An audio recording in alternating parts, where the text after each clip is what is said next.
Boa noite, pessoal. Para quem não me conhece, sou o professor Cidade, mas eu acho que todos conhecem. Pessoal de casa aí, tudo tranquilo? Quero apresentar vocês o Djalma, primeira aula de História do Djalma.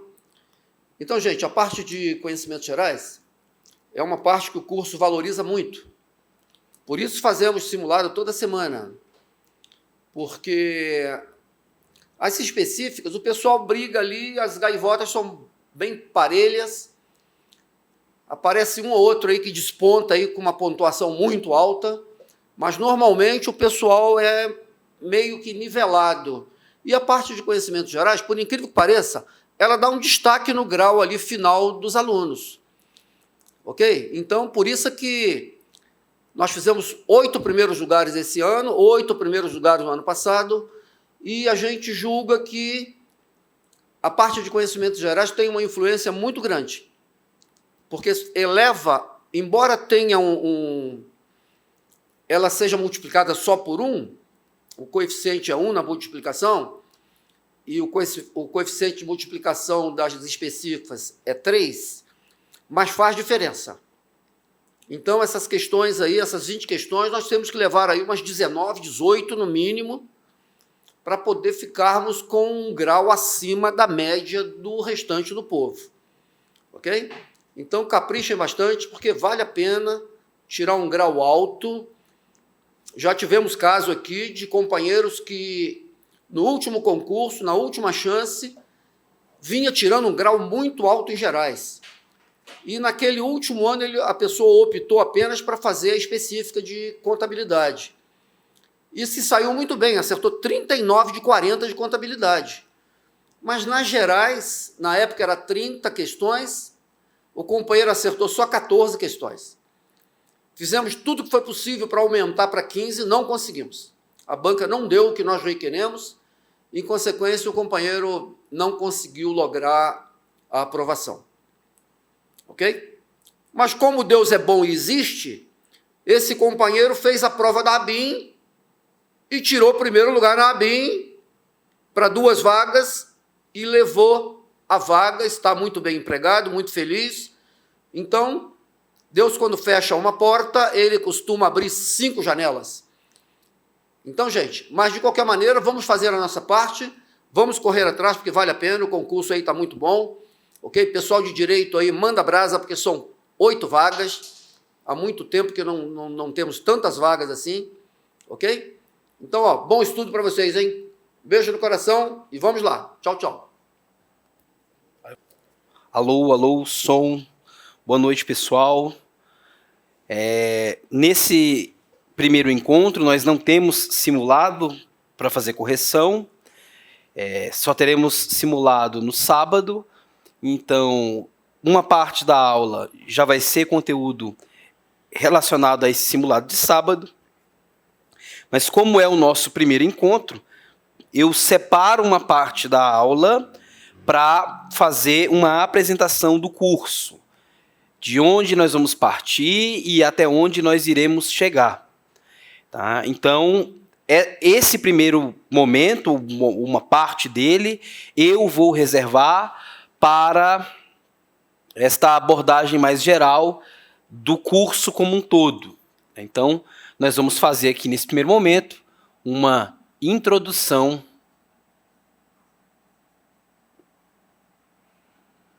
ao estudo da história do Brasil.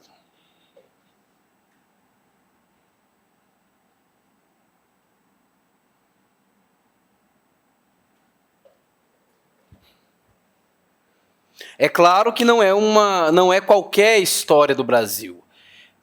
É a história do Brasil cobrada na nossa prova. Então, nós temos aqui um elemento que vai nos nortear, que é o nosso edital. Tá? A história do Brasil, ela se divide em colônia, império e república. A nossa apostila, ela tem uma estrutura cronológica dos acontecimentos históricos. Quando nós olhamos para o edital, nós observamos dentro do edital tópicos muito específicos. Como que vai funcionar a nossa aula, o nosso curso? Ele vai, aqui as aulas elas vão acontecer com base nos tópicos do edital. Nós temos um edital, esse edital tem tópicos e ele tem uma bibliografia com autores. Então, cada aula, cada encontro nosso de sexta-feira é uma aula preparada a partir de 2 ou 3 autores. Eu construo uma síntese e eu dou essa aula para vocês, né? Nós vamos começar sempre corrigindo o simulado que foi aplicado na semana anterior e o tempo restante nós abordamos o assunto referente a um tópico do edital. O que acontece, pessoal? Essa abordagem ela é parcialmente cronológica, porque ela está muito mais temática do que cronológica. Então, veja, eu pego o tópico sobre colônia, sobre Brasil colônia, ele já começa com a administração colonial, as capitanias hereditárias e o governo geral. Então, veja, o edital ele não fala dos antecedentes, ele não fala da expansão marítima, ele não fala do descobrimento do Brasil, ele não fala do período pré-colonial.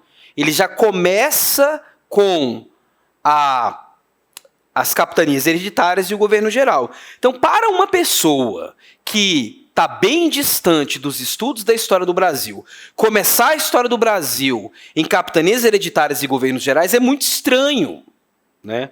Então, nesse início, de fato, nessa primeira aula, eu vou vir com esses antecedentes, nós vamos discutir todo o contexto da chegada dos portugueses, passaremos rapidamente pelo período pré-colonial e chegaremos ao foco da nossa aula, que é administração colonial, capitanias hereditárias, governo geral.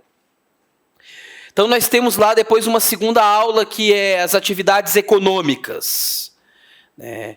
Então, a agricultura, pecuária, comércio, atividades extrativistas, comércio e mineração. Então, eu vou dar uma aula sobre atividades econômicas e nesta aula eu vou abordar a agricultura, pecuária, atividades extrativistas, comércio e mineração. Numa aula em que eu abordo esses temas, é uma aula de economia colonial em que eu vou passar por diferentes momentos históricos, né? Então, por exemplo, nessa parte de Brasil colônia,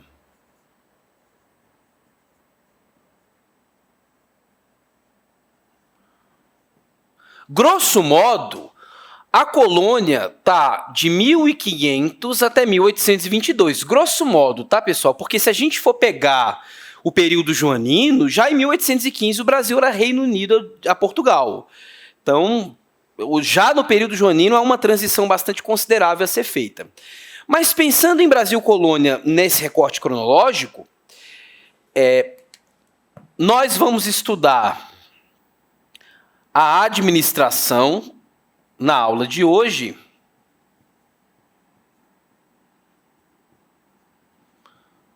capitanias, governos gerais. Nós vamos ver a economia na próxima aula. Nós vamos ainda trabalhar povos indígenas,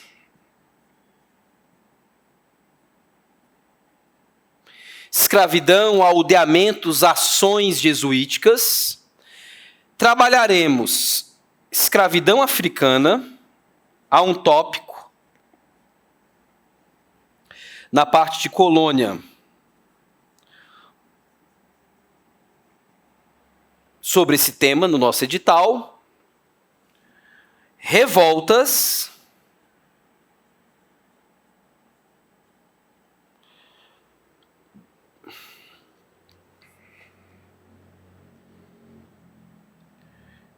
E a transferência da corte.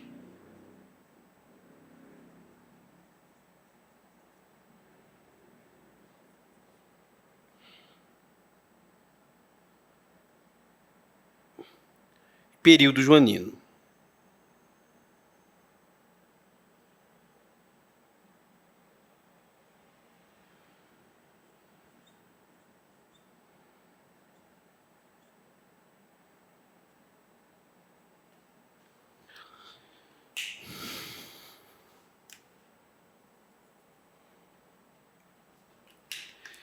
Se você pega a apostila, a sua apostila, você vai observar que esses temas são trabalhados, mas eles também são trabalhados com outras informações, com outros detalhes, trazendo toda uma abordagem cronológica.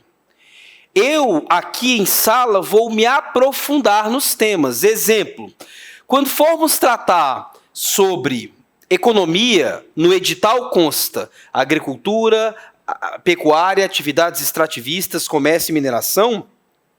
Como que a nossa aula vai se estruturar? Eu vou aos autores da bibliografia e passo por cada um deles e vou extrair de cada um deles o que trouxeram de informações e detalhes sobre cada um desses temas.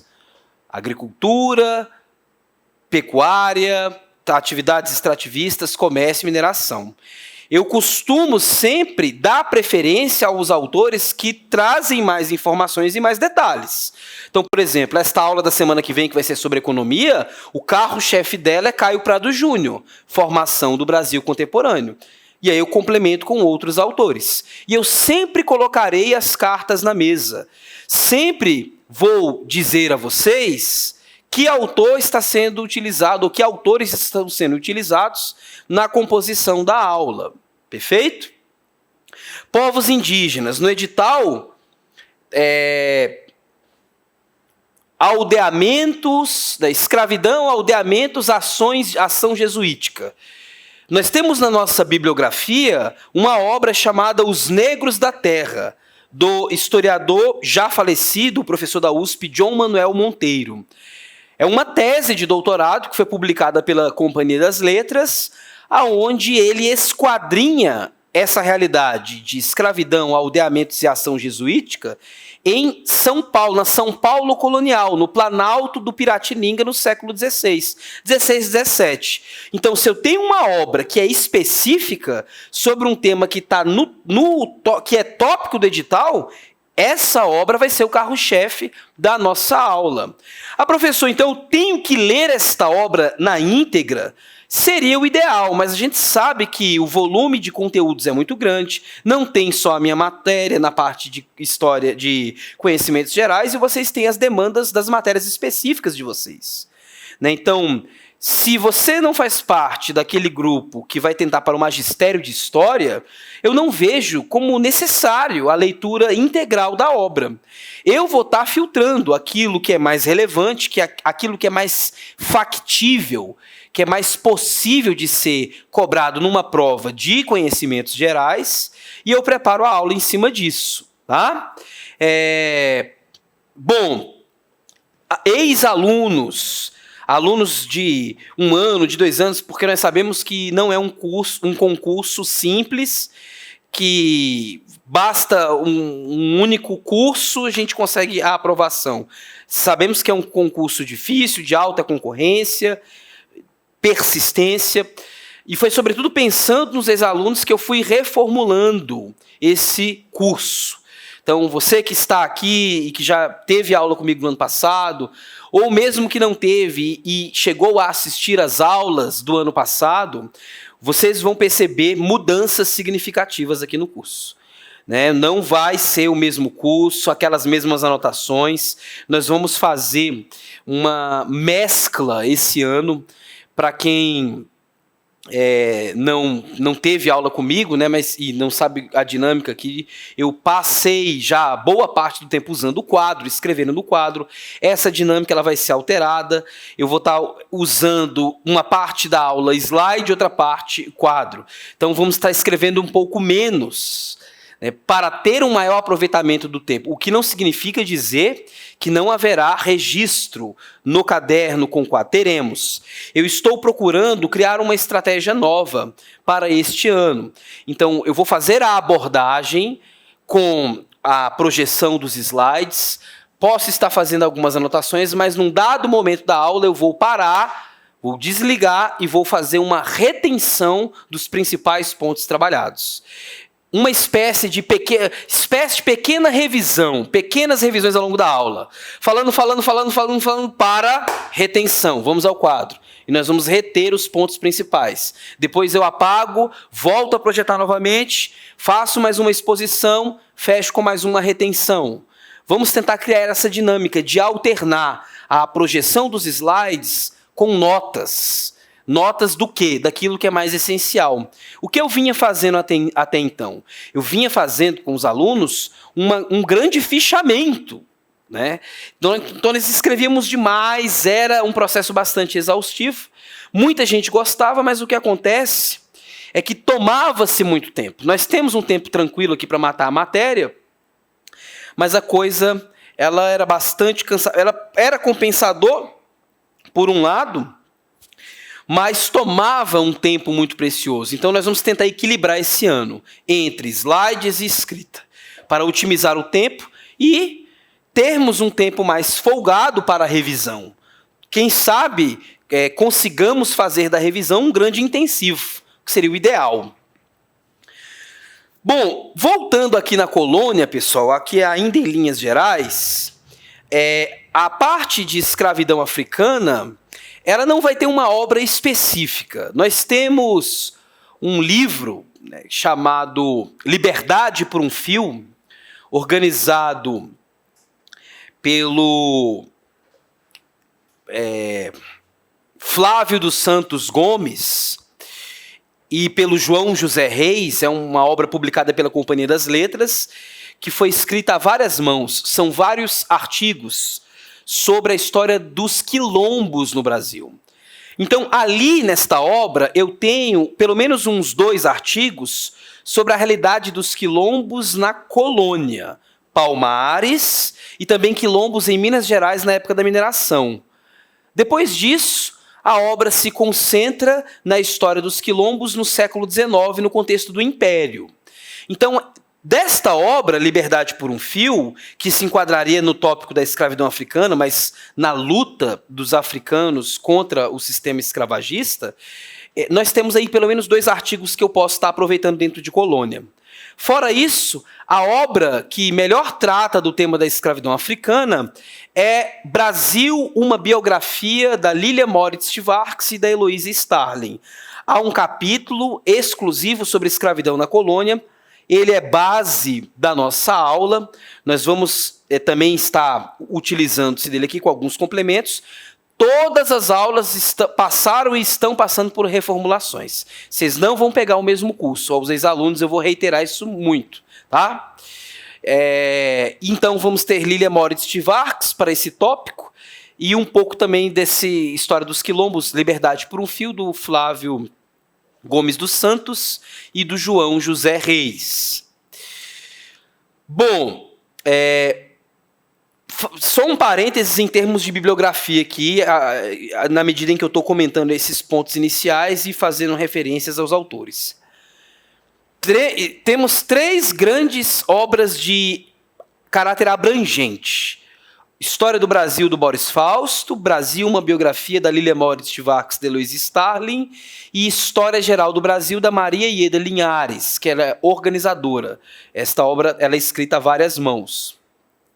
Estas obras, pessoal, o ideal seria a leitura na íntegra das 3. É difícil fazer isso, né? Não há tempo, mas se pelo menos uma delas você ter como uma de sua... uma obra de viagem aqui, te auxiliando nessa viagem, nessa trajetória do nosso curso, seria bom fazer a leitura na íntegra de pelo menos uma destas 3 obras. Por quê? Porque elas são obras abrangentes. Dentro delas eu tenho Colônia, Império e República. E isso é importante. Tá? A sua apostila tem isso, ok, mas ler uma obra da bibliografia do edital na íntegra é algo muito importante que eu gostaria de ressaltar. De todo modo, as aulas naturalmente vão estar se baseando, pessoal.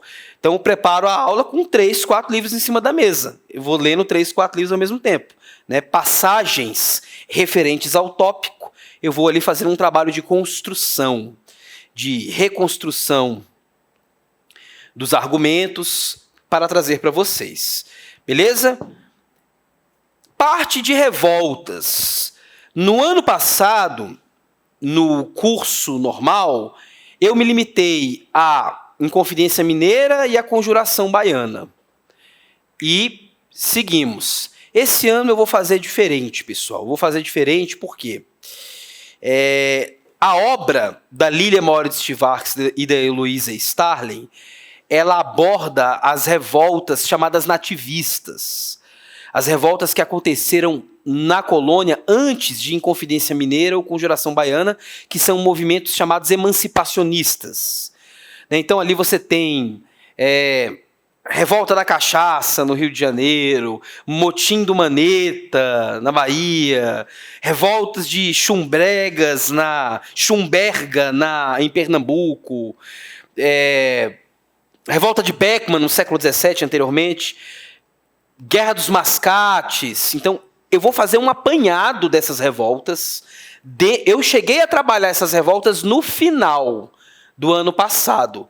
Na revisão, houve um momento em que eu separei para elas, mas esse ano vou estruturar de maneira diferente e vou incluir essas revoltas no tópico as revoltas coloniais, movimentos de livres e rebeldes no final do século XVIII e início do XIX. Revoltas, o tópico está assim no edital: revoltas e movimentos de livres e escravos do final do século XVIII e início do XIX. Então eu vou pegar tanto os movimentos nativistas quanto Inconfidência Mineira, Conjuração Baiana, Revolução Pernambucana de 1817. Talvez a Revolução Pernambucana eu coloque na aula de período joanino. Enfim, vamos ver. E para esta aula, sem sombra de dúvidas, Brasil, uma biografia vai ser base, porque é a obra das que estão disponíveis no edital que traz mais informações sobre as revoltas, tá? Transferência da corte, período joanino, é uma aula já que nos prepara para a independência do Brasil. Eu já até posso colocar aqui independência. Só um minutinho, pessoal, só um minutinho. Deixa eu só confirmar uma informação aqui, rapidinho. Perfeito, isso mesmo. Então, aqui a gente vai fechar a parte de colônia. Período joanino, Boris Fausto, Lilia Moritz Stivarks vai trazer uma abordagem mais cultural. Para quem faz a leitura dela, percebe que ela valoriza muito a questão do cotidiano, da cultura. Nesse ponto aqui, talvez, Boris Fausto seja mais interessante, e o livro da professora Maria Ieda Linhares, em alguma medida, como obras importantes, tá? E já concluindo esse período com a independência, entramos na segunda etapa do curso, que é o Brasil monárquico.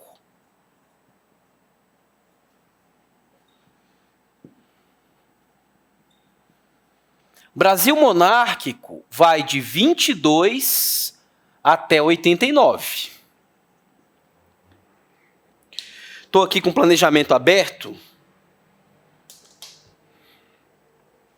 E o nosso planejamento, ele é literalmente a distribuição dos tópicos do último edital. Tá? Independência e primeiro reinado. Então, a independência do Brasil, pessoal, foi um tema muito explorado no ano passado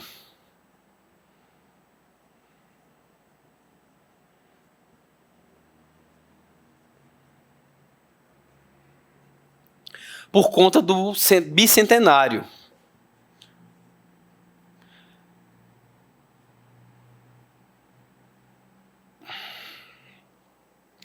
Veja bem, a independência do Brasil, embora esteja associada a uma ruptura do 7 de setembro de 1822, mas não somente ao 7 de setembro, outras ações que vão sendo tomadas desde o dia do fico, do 9 de janeiro até setembro, embora ela tenha o ano de 22 como um ano de ruptura, a independência só é devidamente compreendida se nós a estudamos a partir de 1808. A independência do Brasil, ela engloba o período joanino também, porque Dom João VI ele foi responsável por uma série de mudanças no sentido de instalar instituições e trazer toda uma estrutura administrativa que retirou do Brasil certas feições coloniais e lhe garantiu novos traços de um Estado organizado. Perfeito? E aí é o seguinte, esse momento aqui, do período joanino, da independência e do primeiro reinado, ele não vai ter nenhuma obra de caráter específico na nossa bibliografia. Esses manuais abrangentes que já mencionei para vocês, História do Brasil, Brasil uma biografia, História Geral do Brasil, eles vão, nesta parte de Brasil monárquico, entrar como obras de base. No entanto, nós temos uma obra que há muito se encontra na nossa bibliografia, uma obra mais específica. Ela é composta por um conjunto de artigos que foram escritos pela mesma autora em diferentes momentos de sua trajetória e foram reunidos em um livro chamado Da Monarquia à República, Momentos Decisivos, da professora Emília Viotti da Costa. Esta obra, eu vou trazê-la para dentro do contexto monárquico, porque ela já traz um primeiro artigo sobre a independência do Brasil, Introdução ao Estudo da Emancipação Política do Brasil, é o primeiro capítulo. Depois nós temos um longo artigo sobre o José Bonifácio, entre mito e história. Há um terceiro artigo sobre o liberalismo no Brasil, teoria e prática. E esses 3 primeiros artigos, eles vão trazer novos subsídios para as nossas aulas de Brasil monárquico, no contexto da independência, no contexto do primeiro reinado.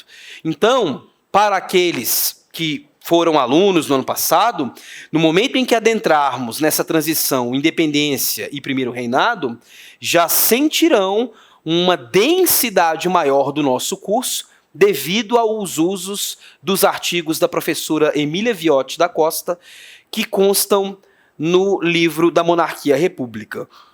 Nós também a utilizaremos mais ao final, no segundo reinado, na queda da monarquia e na proclamação da república. É uma obra bastante extensa, são artigos muito densos. Naturalmente que a minha função aqui, ao estar preparando vocês para uma prova de conhecimentos gerais, vai ser a de trazer o essencial desses artigos, sem exauri-los com detalhes historiográficos que interessariam muito mais aos candidatos ao magistério. Tá? Então, embora eu tenha dado uma densidade, eu venha a dar uma densidade maior a esses temas, se comparados ao ano passado, nada que venha extrapolar as nossas necessidades, que é o preparo sólido para uma prova de conhecimentos gerais. Tá? Eu vou ter esse cuidado também, porque senão ficar aprofundando demais, eu vou estar aqui dando um curso de magistério e não é o caso.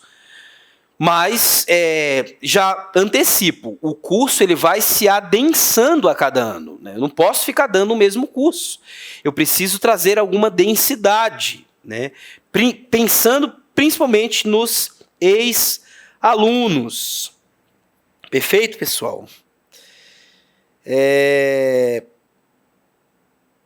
Bom, o que mais?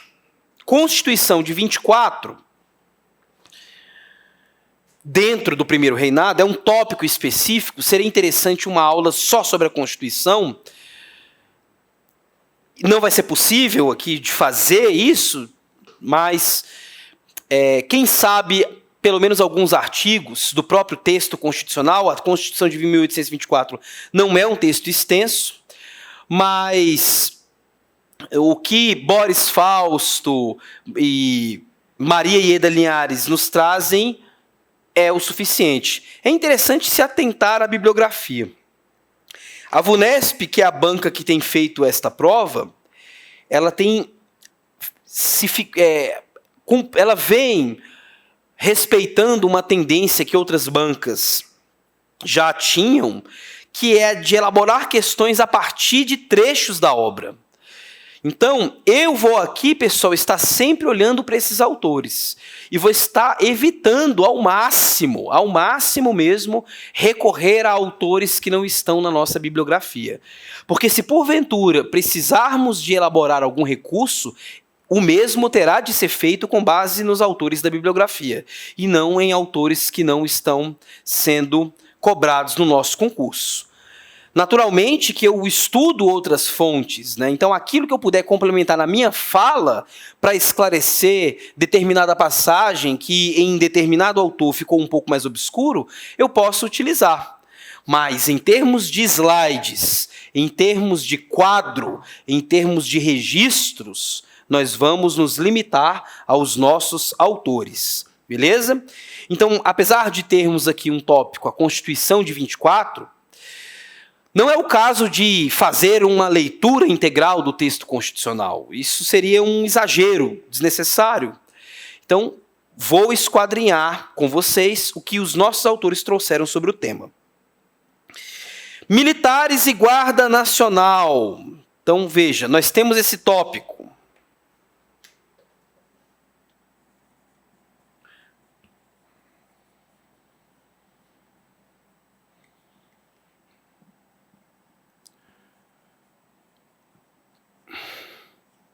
Aqui, pessoal, é o contexto do período regencial.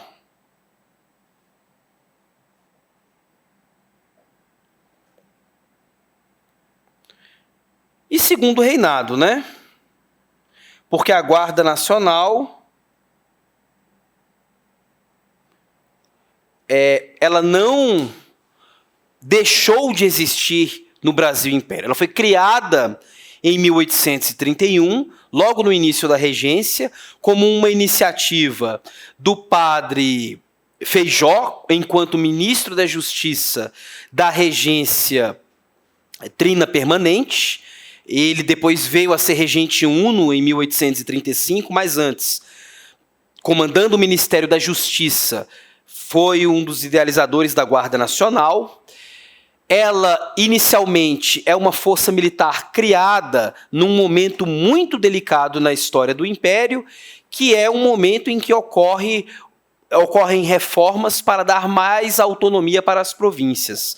Um dado muito importante no estudo do Brasil monárquico, pessoal, é que nós estamos no primeiro reinado e na regência, 9 anos de primeiro reinado, 9 anos de regência, nós estamos num momento de construção do Estado Nacional. Nós éramos uma colônia.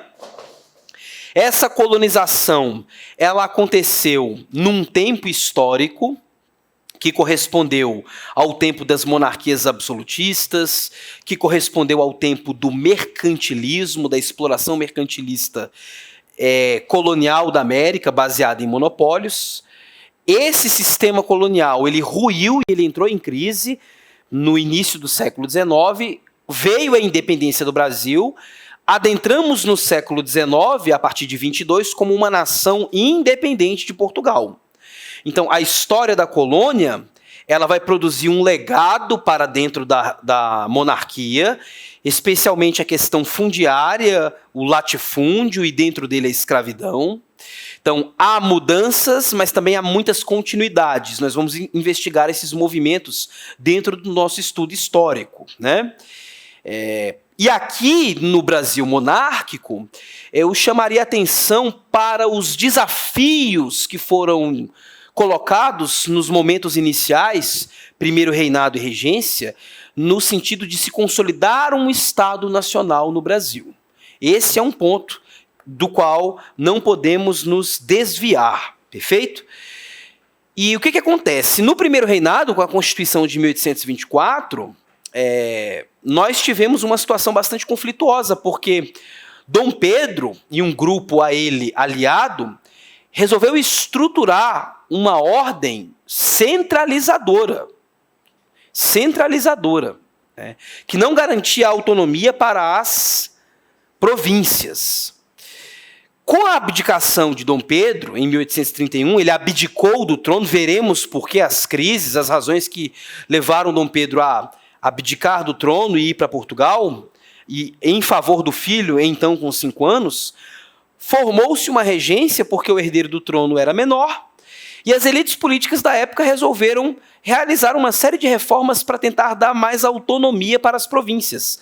A Constituição de 1824 estabeleceu uma estrutura centralizadora do Estado imperial brasileiro. E as elites locais das diferentes províncias não aceitaram isso, né? E tentaram mudar essa estrutura legal com algumas reformas. E dentre essas reformas, a gente tem uma de natureza militar que cria a Guarda Nacional, uma instituição paralela ao Exército Brasileiro. Nós vamos investigar aqui como que esta Guarda Nacional foi estruturada na regência, que tipo de função ela teve e que tipo de autonomia ela teve, e como esta autonomia foi, de certa forma, revisada já no final da regência e durante o segundo reinado. Beleza? Então, quando eu for tratar desse assunto, pode ser que eu o faça numa longa duração, né? Adiantando algumas mudanças que ocorreram com relação à Guarda Nacional. Mas, na realidade, pessoal, quando a gente chega em monarquia, a tendência é eu fazer primeiro reinado, regência, segundo reinado, numa estrutura mais ou menos cronológica mesmo, para não criar tanta confusão. Na colônia que a gente foge um pouco.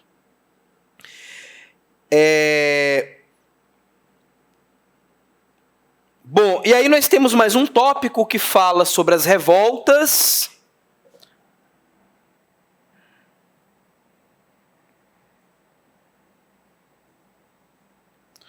Essas revoltas, nós vamos discutir o problema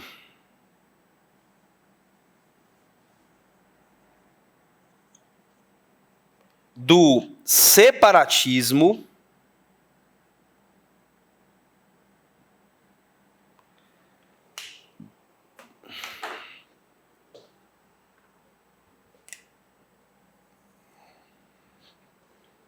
o problema do separatismo. Então, cabanagem no Pará, 1835, 1840, Revolução Farroupilha no Rio Grande do Sul, 1835, 1845, Sabinada na Bahia, 1837, 1838, Balaiada no Maranhão, 1838, 1841. Nós teremos o levante dos Malês na Bahia, em janeiro de 1835, mas não se enquadra na categoria de um movimento separatista, veremos isso em sala. Os demais, cabanagem, farroupilha, sabinada, balaiada, discutem, e no caso, né, até o Rio Grande do Sul se separa do Brasil por 10 anos, e talvez esse tenha sido, durante a regência, o problema mais crucial, pois ele diz respeito à ameaça à integridade territorial brasileira. Vamos ver o que foi o ato adicional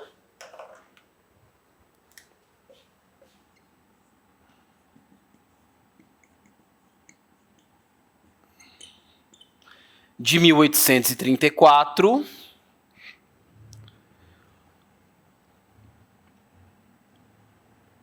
e a questão da centralização,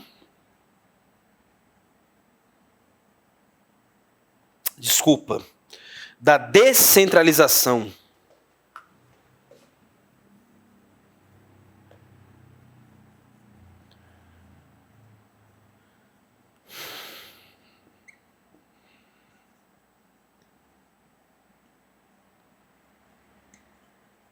do poder político. Isso na regência, tá? A regência, ela durou de 1831 até 1840. Então, toda a regência é parte do Brasil monárquico, ela é o período entre o primeiro e o segundo reinado, no qual regentes comandaram o Estado Imperial Brasileiro em decorrência da menoridade de Pedro II. Tá? Foi um período bastante conturbado, do ponto de vista político e do ponto de vista social, veremos. Em 1840, pessoal, Dom Pedro vai ascender ao trono com 14 anos. Foi o imperador mais novo do mundo, Pedro II. Então, vamos entender qual foi a necessidade que a elite política da época se articulou para antecipar sua maioridade, qual foi o sentido de ter um menino tão jovem no comando do país. É claro que não era ele qualquer um, teve uma educação muito primorosa, né, alfabetizado em 7 idiomas, entre eles grego e latim, foi educado por padres, burocratas, órfão de pai e mãe muito cedo, foi preparado pela elite política imperial para ser a máquina de governar, o príncipe perfeito. E, de fato, não teve infância, foi consumida em estudos, numa rotina pesada, na qual ele acordava às 4h30 da manhã, iniciava seus estudos às 5h30, que se estendiam até às 7h30 da noite, todos os dias, desde os 12 anos de idade. Então, foi uma figura que trabalhou muito pelo Brasil, foi um grande estadista, comandando uma nação cheia de contradições e problemas. Ao chegar ao poder em 1840, se inicia dentro do Brasil monárquico o Segundo Reinado. O Segundo Reinado, pessoal, se comparado à regência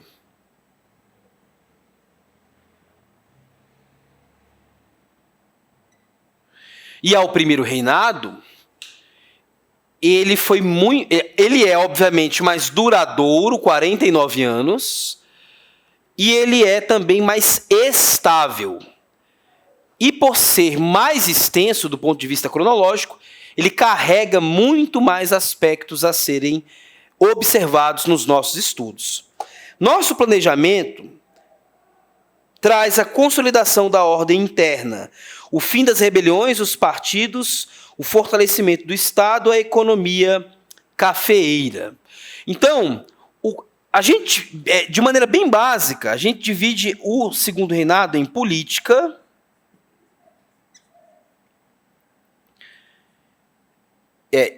interna e externa.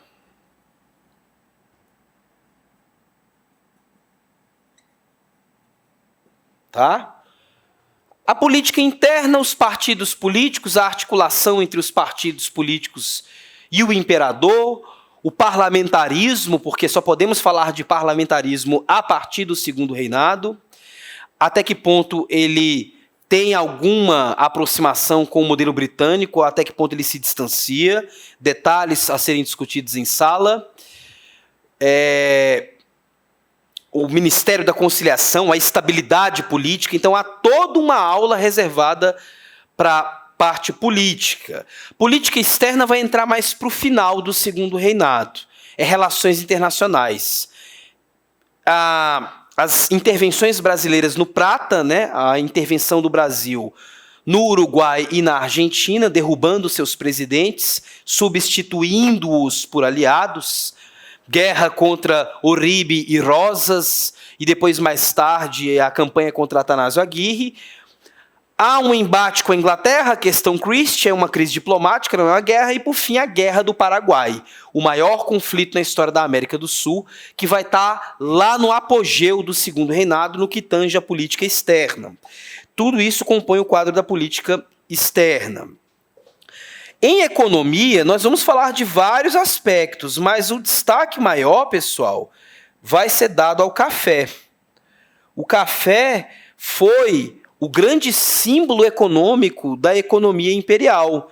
Já vinha acontecendo, já na colônia sua produção era conhecida, ganha mais força no final do Primeiro Reinado durante a regência, começando pelo Rio de Janeiro, nas áreas do Vale do Paraíba, e depois, mais tarde, se expandindo pelo oeste paulista com muita intensidade, fazendo do Brasil o maior exportador de café do mundo. o Império Brasileiro foi, no Segundo Reinado, sobretudo o Império do Café. E isso vai, naturalmente, projetar São Paulo e uma elite econômica ligada àquela província.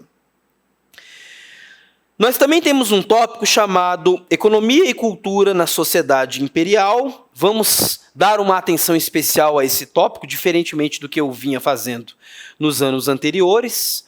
Mas, do ponto de vista da cultura, quem trata um pouco melhor é Lilia Moritz Schwartz e Louise Starling, Brasil, uma biografia onde ela fala sobre a história, ela fala sobre as artes, ela fala sobre a literatura, o romantismo especialmente. Na parte de Brasil monárquico, pessoal, vamos seguir as obras abrangentes.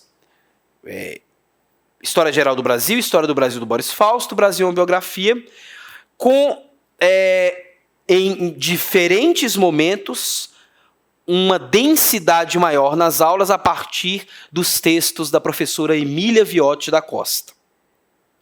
Perfeito? Que também dá conta muito de Império. Tá. Depois nós vamos falar sobre a crise do Império.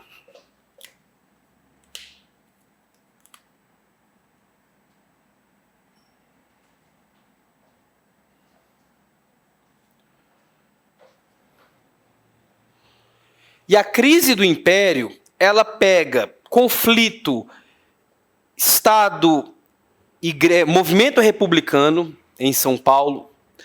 Ela vai pegar conflito, monarquia, Igreja Católica, questão religiosa, conflito, monarquia, exército, que vai ser crucial para a derrocada da monarquia. Ela vai pegar também a questão da escravidão, movimento abolicionista, processo abolicionista. O nosso edital, ele é muito claro nesse ponto. Ele deixa um tópico, a introdução do trabalho livre à imigração e a escravidão e as lutas escravas pela liberdade, o movimento abolicionista e a abolição da escravatura. São 3 tópicos que estão correlacionados.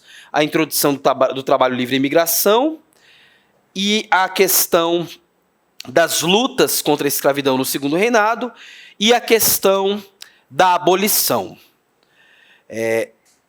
Então, num subtópico, trabalho livre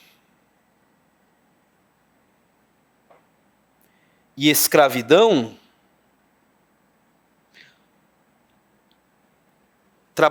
transição para o trabalho livre e fim da escravidão, eu chamaria a atenção aqui para, novamente, Emília Viotti da Costa.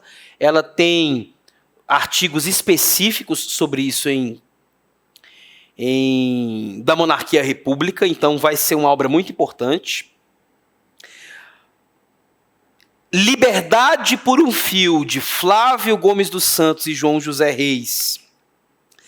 Também muito importante para falar sobre quilombos na época do Império. Quilombos urbanos existiram. Não podemos apenas ter em nossa mente que quilombo foi só foi o quilombo dos Palmares com Zumbi, dos Palmares na Serra da Barriga, destruído no final do século XVII. Não. Ao longo da escravidão no Brasil colonial e imperial, houve resistência à escravidão, houve formação de quilombos no Brasil, e esta obra, que é uma obra especializada, ela vai trazer também interessantes contribuições para pensar, principalmente no Rio de Janeiro, essa resistência. E a obra da Emília Viotti, naturalmente, né? Bom, e aí o nosso edital já pula para a última etapa, que é o Brasil republicano.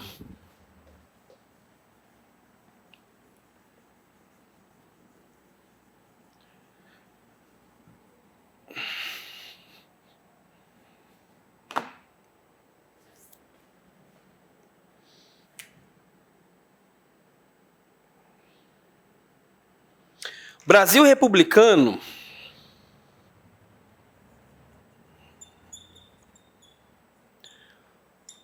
cronologicamente, começa em 1889 e vai até o presente, né?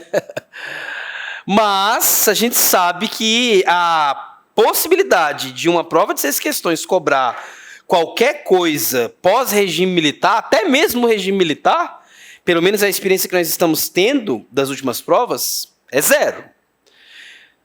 Então, a minha ideia, pessoal, que eu tenho colocado em prática nos últimos anos, é chegar em sala de aula até a redemocratização, até o governo Sarney ali estourando, Constituição, governo Sarney. A chamada Nova República, nós temos uma videoaula bem resumida, eu posso até atualizá-la, e ela está disponível para vocês, eu oriento os alunos a assistir lá no final do curso, só por uma questão de segurança, mas probabilidade disso ser cobrado é zero. Zero mesmo, porque são poucas questões para muitos assuntos. Só colônia, império, república velha já matam as 6 questões. Então é pouca questão para muito assunto. E explorar temas contemporâneos numa prova de 6 questões, muito complicado. Sobretudo pelo fato dos autores utilizados na bibliografia tratarem praticamente nada sobre os temas mais recentes. Tá? Então, o Brasil mais recente não vamos tratar em sala de aula. Eu estou colocando aqui por uma questão cronológica, para a gente saber que ainda é parte do Brasil republicano, mas não vamos nos ocupar com isso, pessoal. Não vamos nos ocupar com isso. Tá? Bom, dentro do Brasil republicano, nós temos um tópico que é o movimento republicano e o advento da república. Né? Então, a gente pode chamar isso de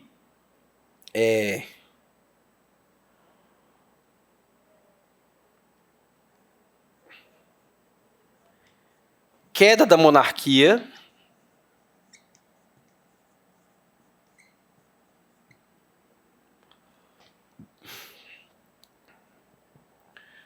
e construção da ordem republicana. Emília Viotti da Costa tem, nos 2 últimos capítulos da Monarquia à República, artigos muito importantes que tratam desse primeiro tópico.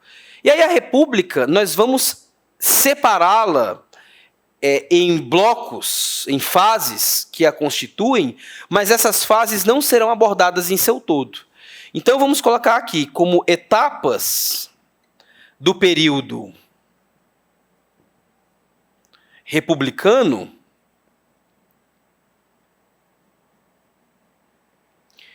eu tenho a Primeira República ou República Velha,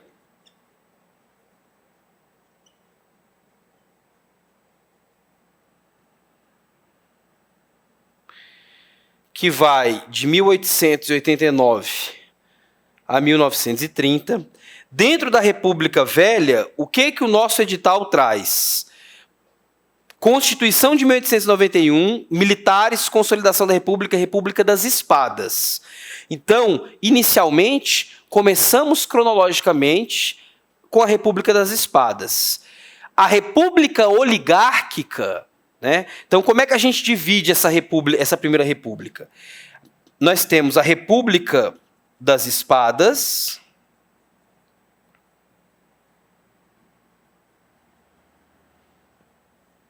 que vai da proclamação do governo provisório do Marechal Deodoro da Fonseca até o fim do governo do Floriano Peixoto, que também era Marechal do Exército. Então, temos o governo provisório de Deodoro, que vai de 89 a 91.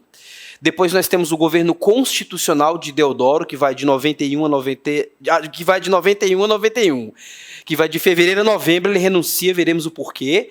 O vice Floriano Peixoto assume e vai de 91 a 94, também Marechal do Exército.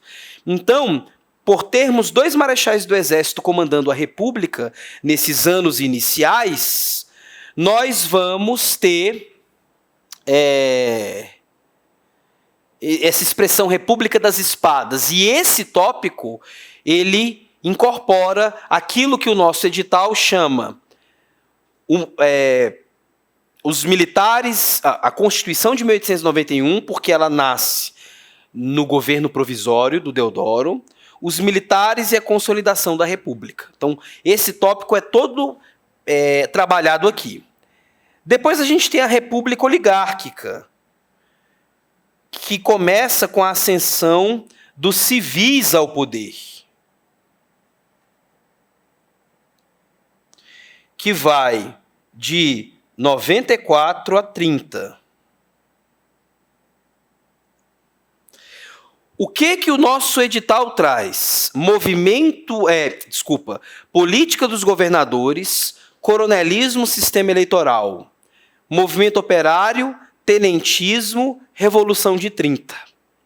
Então, eu não vou trabalhar aquilo que não está aparecendo no edital.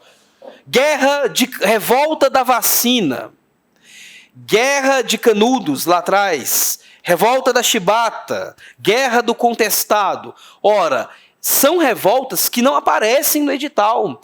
Se tivéssemos um tópico, conflitos sociais, urbanos e rurais, um tópico assim descrito, eu teria que necessariamente trabalhar todas as revoltas. Não. O edital ele é muito claro. Ele fala em política dos governadores, coronelismo, sistema eleitoral. Há uma aula só para isso. Depois nós temos movimento operário, tenentismo, Revolução de 30. Acabou. Então, esses tópicos serão dados aqui. Se você for ler do Boris Fausto, na Lilia Moritz Schwartz, na sua apostila, você vai perceber que a República Velha ela tem mais assuntos. Ela aborda mais temas. Eu não os trabalharei em sala, porque nós não vamos dar conta, em sala de aula, de um curso cronológico. Puramente cronológico. O foco em sala de aula é esquadrinhar cada tópico do edital a partir dos autores da bibliografia. Perfeito? Então é interessante que você sempre tenha uma leitura mais abrangente, seja na sua apostila ou em alguma das obras abrangentes que eu já citei, mas que para a aula você esteja ciente de que nós vamos estar nos fixando, nos prendendo a um objeto, um tópico ou dois do edital, a cada aula. Tá? E aí, pessoal, entramos em Era Vargas. Com a Revolução de 30, colapso da Primeira República, Getúlio Vargas e o Brasil moderno.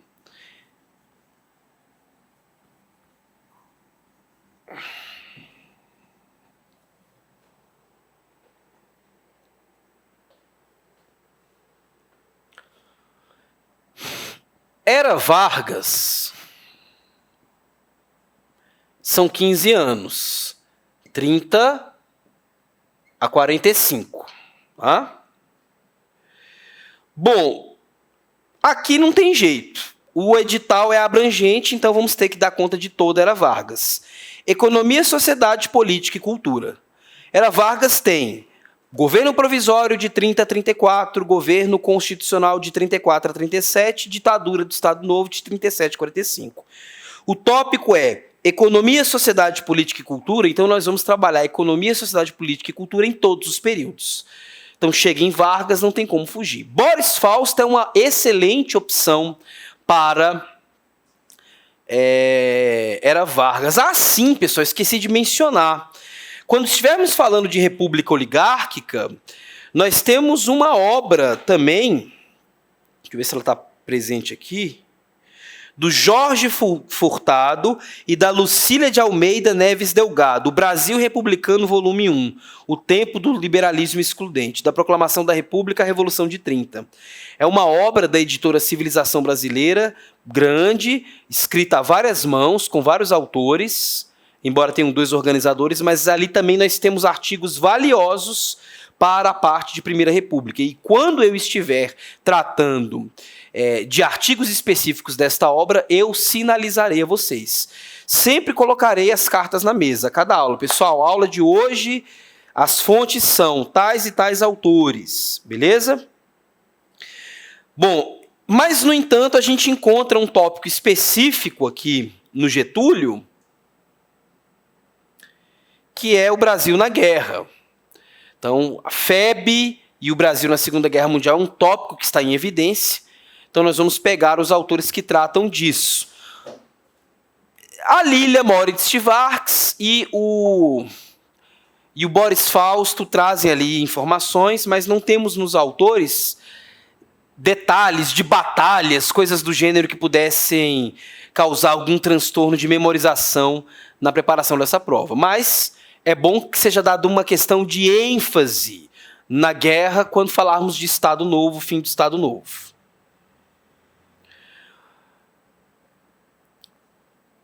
O Estado Novo também aparece aqui como um subtópico de importância, então a Era Vargas vai ser esquadrinhada.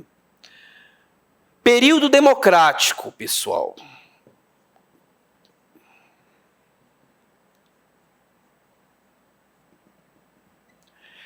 Vai da queda do presidente Getúlio Vargas à queda do presidente João Goulart, ok? Novamente, o edital repete a lógica da Era Vargas. Economia, sociedade, política e cultura. Então aí não tem como escapar. Vai ter que ser governo por governo. Governo Dutra de 46 a 51, governo Vargas de 51 a 54, governo Café Filho de 54 a 55, a transição Café Filho JK, né, com Carlos Luz, Nereu Ramos e finalmente JK de 56 a 61, Jânio Quadros, João Goulart de 61 a 64. Todos eles serão passados aqui em sala, na ordem cronológica, economia, sociedade, política e cultura, para todos eles. Então aqui realmente já não tem como fugir, vamos seguir um padrão cronológico normal. E Boris Fausto, um grande carro-chefe. O professor Boris Fausto é um especialista em Brasil republicano e a obra dele é, nesse momento do curso, nosso eixo principal. Depois, regime militar.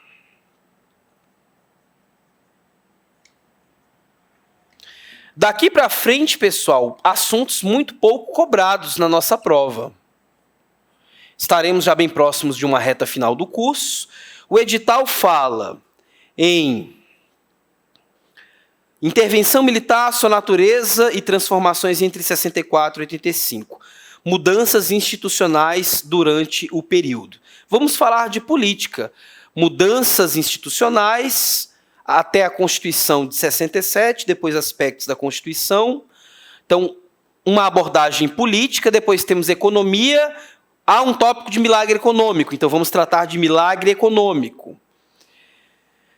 E, por fim, já dentro do regime militar, mas transitando para o período da Nova República, os movimentos sociais nas décadas de 70 e 80, estudantes, operários e demais setores da sociedade, a campanha pelas eleições diretas. Nós vamos chamar isso tudo de redemocratização.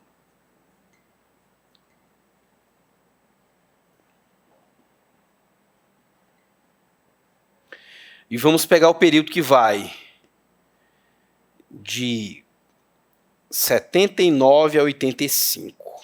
Tá?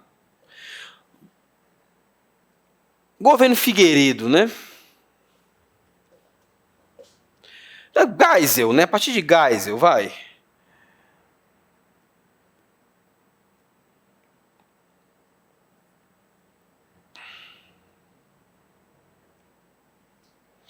Constituição de 88.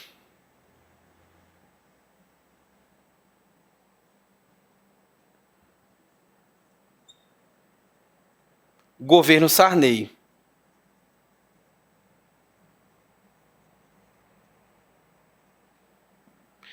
(1985 a 90).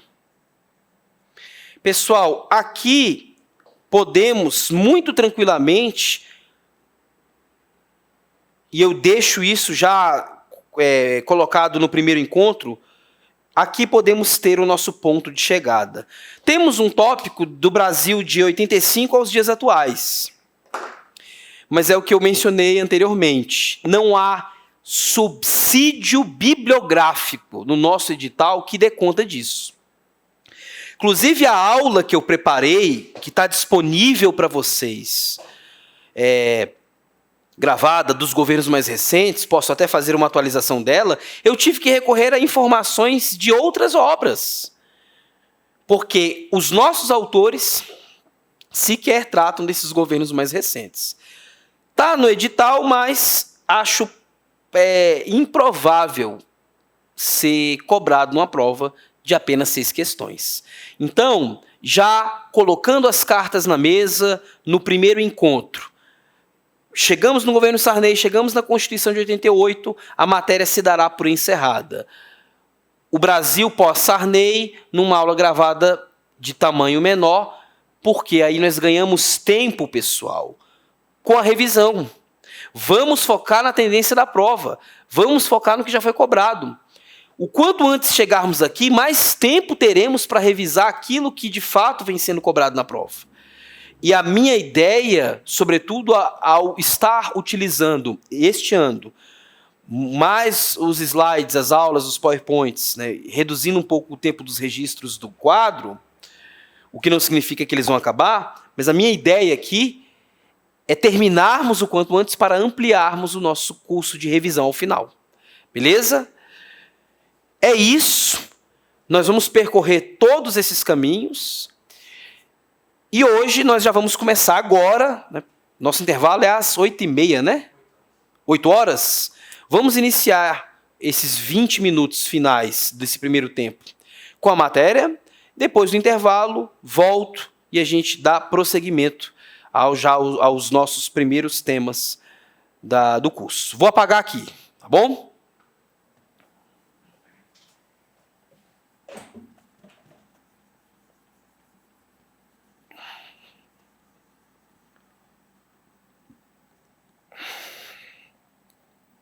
Não era 8h30?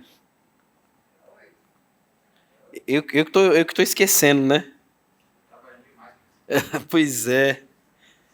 Eu acho que era 8h30 quando eu começava às 7, né? Lá atrás, talvez. Aí volta 8h10, não é? E vai até às 9h40.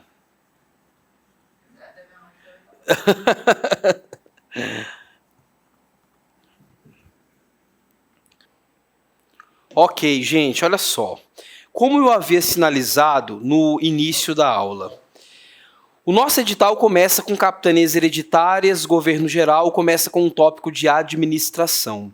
No entanto, não podemos começar a história do Brasil com capitanias hereditárias e governo geral.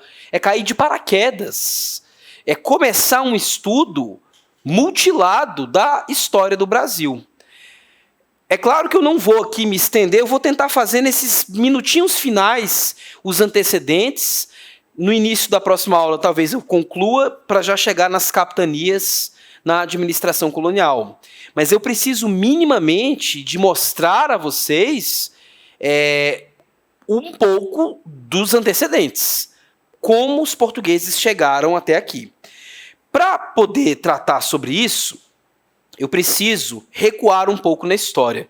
Eu preciso ir lá para a Europa e rapidamente analisar como nasceu o Estado português.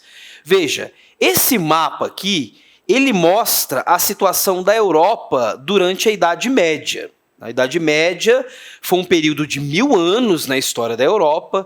Eu não vou adentrar aqui nos detalhes constitutivos desta fase da história, uma época bastante complexa, em que a economia dentro desses reinos que se formaram na Europa, principalmente ocidental, era baseada na subsistência, na economia de autossuficiência. A economia feudal era uma economia agrária, de subsistência, autossuficiente. Portugal vai se formar no final do período medieval. É curioso, Portugal foi uma nação que surgiu como uma espécie de vanguarda da modernidade em plena Idade Média, no final da Idade Média, né? Enquanto o restante da Europa se encontrava às voltas, com conflitos e batalhas e fronteiras de reinos indefinidos, Portugal muito rapidamente se formava como um Estado moderno.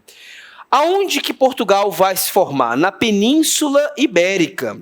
E o que era essa Península Ibérica antes de existir nela Portugal e Espanha? Bom, nós tínhamos reinos cristãos no norte da península e o restante do território era domínio islâmico, né? Os muçulmanos o islamismo como uma religião monoteísta que surgiu na Idade Média, né, no contexto fora da Europa, na Península Arábica, foi uma religião que depois da morte do seu profeta, né, Muhammad, né, o Maomé, essa religião ela se espalhou pelo Oriente e pelo Ocidente, a partir da África. E esses árabes dominaram a Península Ibérica, mas não a dominaram como um todo. Eles dominaram parte dessa península. Aqui existiam populações que já haviam sido cristianizadas e que foram comprimidas no norte do território diante da invasão islâmica, né? E aí essa realidade da Península Ibérica na Idade Média ela é muito curiosa, porque tem presença cristã no norte e presença islâmica no restante do território. Então, nesse processo de formação dos povos ibéricos, portugueses e espanhóis, sangue islâmico corre entre as veias de portugueses e espanhóis, consequentemente chega a nós brasileiros, né, na língua portuguesa. As palavras com prefixo al são palavras de origem árabe. Álcool, alcateia, almofada, álgebra, algazarra, são palavras, algodão, são palavras de origem árabe. Os árabes eles disseminaram muitos conhecimentos, muitas culturas, cana-de-açúcar, laranja, né, arroz, levaram para a Península Ibérica conhecimentos técnicos para a navegação, porque a civilização islâmica ela também dominou o norte da África, o Oriente Médio, ela foi uma civilização muito erudita, né, e disseminou conhecimentos que esses povos absorveram. Mas a história de Portugal, assim como a história de Espanha, com relação aos muçulmanos, vai ser uma história de conflito.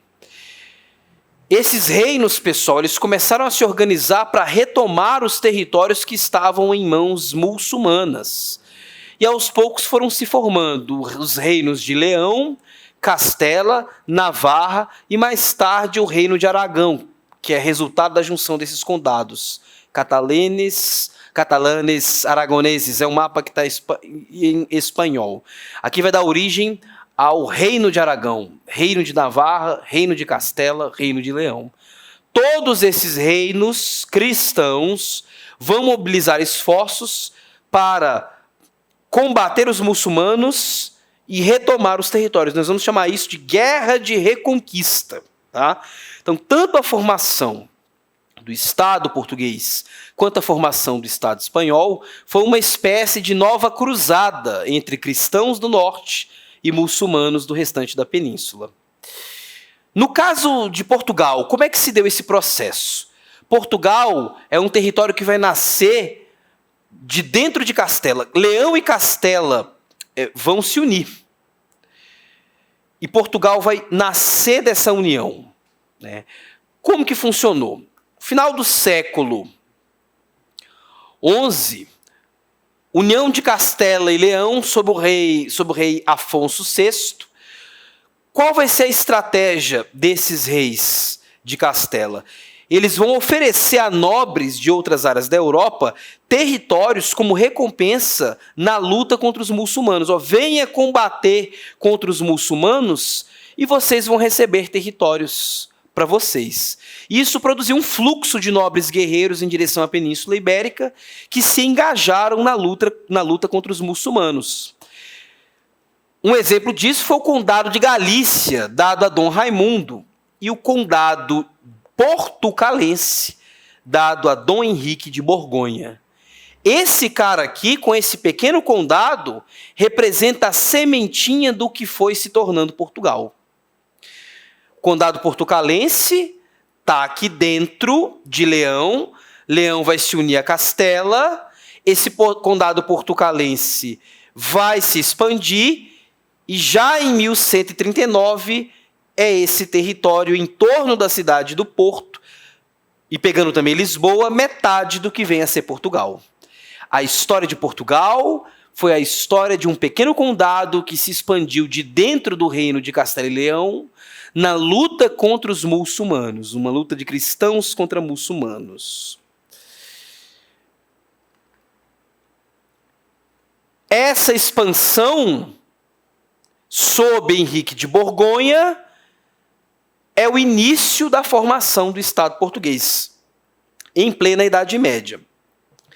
1179, o Papa Alexandre III reconhece Portugal como um reino autônomo, e esse vai ser um passo muito importante para iniciar, na história de Portugal, a dinastia de Borgonha. Nós tivemos 3 famílias reais que comandaram Portugal: dinastia de Borgonha, dinastia de Avis e a dinastia de Bragança. A dinastia de Borgonha está ali bem no início, tá?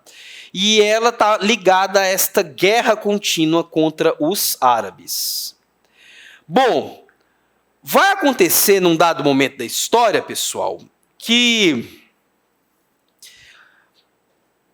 essa dinastia de Borgonha ela vai entrar numa crise sucessória.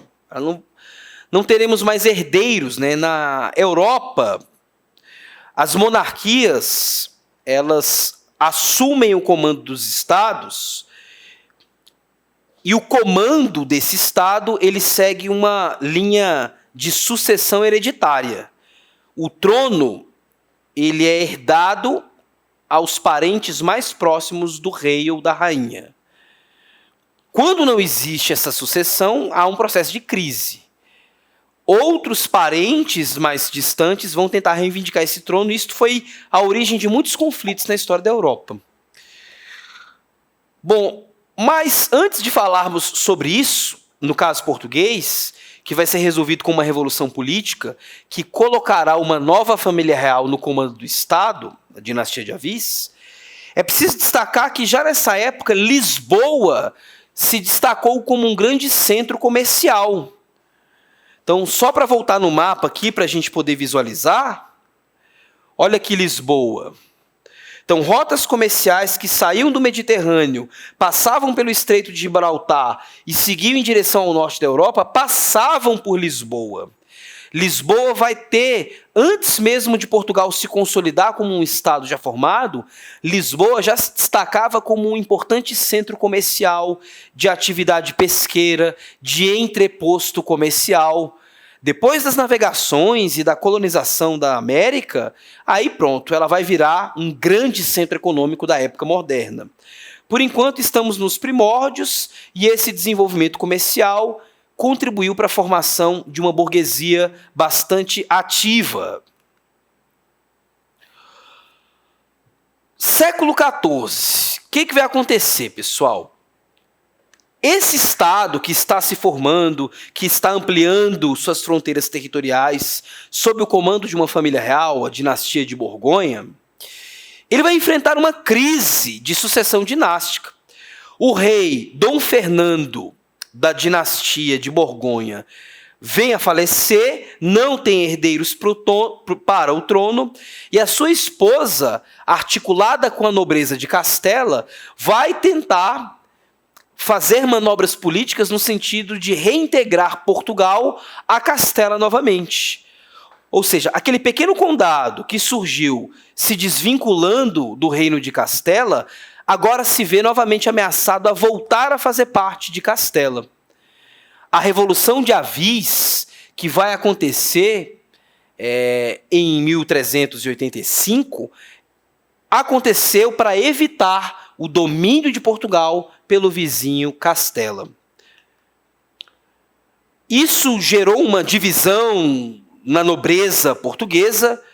Uma parte vai apoiar a viúva do rei Dom Fernando I, Dona Leonor Teles, que estava se articulando a Castela, e uma outra nobreza interessada na independência portuguesa vai buscar uma outra família real para substituir os Borgonha, que não tinham mais herdeiro para o trono. Foi aí então que apareceu o nome de Dom João, da Ordem de Avis. Ele vai ser eleito por essa nobreza como representante de uma nova dinastia, e nós vamos ter uma guerra acontecendo em Portugal para tentar evitar a ascensão de uma nova casa de nobres. Esta guerra, pessoal, ela durou até junho de 1385. Tropas castelhanas invadiram Portugal e em Aljubarrota, 14 de agosto de 1385, os castelhanos são definitivamente derrotados. É bom mencionar o apoio, já nesse momento, que a Inglaterra deu a Portugal. Nós estamos no século XIV. Guardem essa informação. No processo de formação do Estado português, já há apoio inglês a Portugal. A aliança entre os dois é bem antiga. A Revolução de Avis, pessoal, representou o quê? Confirmou a independência de Portugal, enfraqueceu a nobreza que estava favorável à anexação de Portugal à Castela, fortaleceu a burguesia de Lisboa, os comerciantes que apoiaram Dom João da Ordem de Avis, e marcou a ascensão de uma nova casa de nobres, de uma nova família real ao comando do Estado português. 1385, com a Revolução de Avis, Portugal está pronto. E muito antes que qualquer outro país da Europa, para se transformar numa potência comercial. O que estava acontecendo ao longo de todo esse período em que Portugal se formava como um Estado moderno, declarava guerra a muçulmanos e expandia seu território? Nesse mesmo momento, a Europa feudal estava em crise. E o renascimento da vida comercial e urbana na Europa Ocidental já havia ganhado muita força depois de um movimento conhecido como Cruzadas. Os cristãos da Europa Ocidental procuraram tentar libertar territórios considerados sagrados no Oriente, então sob controle muçulmano, Jerusalém especialmente. Esses conflitos entre os cristãos da Europa Ocidental e os muçulmanos que dominavam o Oriente, as chamadas Cruzadas, que ocorreram entre o século XI e XIII, elas acabaram por produzir contatos entre o homem europeu e o mundo das especiarias que circulavam no Mediterrâneo Oriental. Embora fossem conflitos de caráter religioso, as cruzadas despertaram ao homem da Europa Ocidental um mundo novo, de cores, aromas e sabores, o mundo das especiarias, que iria alterar profundamente o paladar do homem europeu. Eu vou finalizar agora, rapidinho, pessoal, essa primeira parte.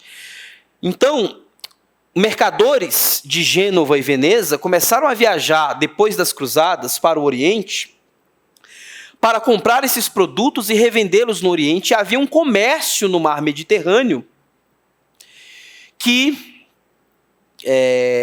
estava fazendo com que feiras da Europa inteira funcionassem em torno dessas atividades. Portugal se forma justamente nesse contexto, em que o comércio no Mediterrâneo estava ressurgindo, e na Europa continental. E Portugal vai tentar participar desse comércio. Como? Vou falar depois do intervalo.